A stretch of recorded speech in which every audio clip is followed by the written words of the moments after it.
سلام خدمت دوستان عزیز. امروز اومدم براتون فصل اول کتاب باشگاه 5 صبحی ها رو بخونم. اقدامی خطرناک. استفاده از تفنگ زیادی خشن بود. طناب دار هم برای عهد اقیانوس بود. بریدن رگ دست هم خیلی بی سر و صدا بود. نمیدانست باید چطور جان خودش را بگیرد که هم تاثیرگذار باشد و هم کثیفکاری نشود.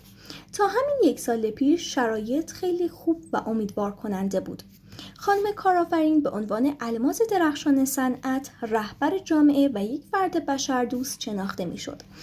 او که هنوز وارد دهه 4 زندگیش نشده بود، توانسته بود شرکت فناوری را که در اتاق خوابگاهش راه اندازی کرده بود به بازاری غالب و رو به رشد تبدیل کند و محصولاتی را به بازار عرضه می کرد که مورد اقبال مشتریان بود. اما حالا به بنبست رسیده بود. ماشین یغور دسیسه که سوختش حسادت بود با چرخهای زشت و بزرگش داشت از روی حق مالکیت او در تجارتی که بیشتر سالهای عمرش را صرف ساختنش کرده بود رد می شد و او را وادار می کرد که به دنبال شغل دیگری بگردد.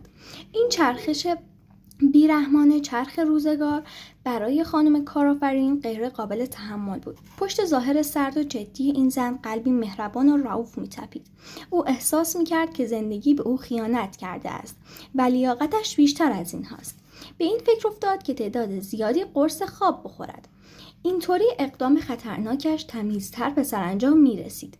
با خودش می‌گفت اینجوری همه چیز خیلی سریع تموم میشه. قرص ها رو میخورم و راحت میخوابم. هیچ دردی هم احساس نمیکنم. در همین حال و هوا بود که چشمش به میز اتاقش افتاد. بلیط همایش مثبت اندیشی که مادرش به او داده بود نظرش را جلب کرد. خانم کارآفرین همیشه کسانی را که در این جلسات شرکت میکردند مسخره میکرد. اسم آنها را جمعیت بالشکسته ها گذاشته بود و میگفت اینها به دنبال جوابهای یک معلم دروغبین هستند، در حالی که هر آنچه برای داشتن یک زندگی موفق لازم دارند در درون خودشان است. شاید حالا وقتش شده بود که در انتخابهایش تجدید نظر کند. البته گزینه‌های زیادی پیش رویش نبود.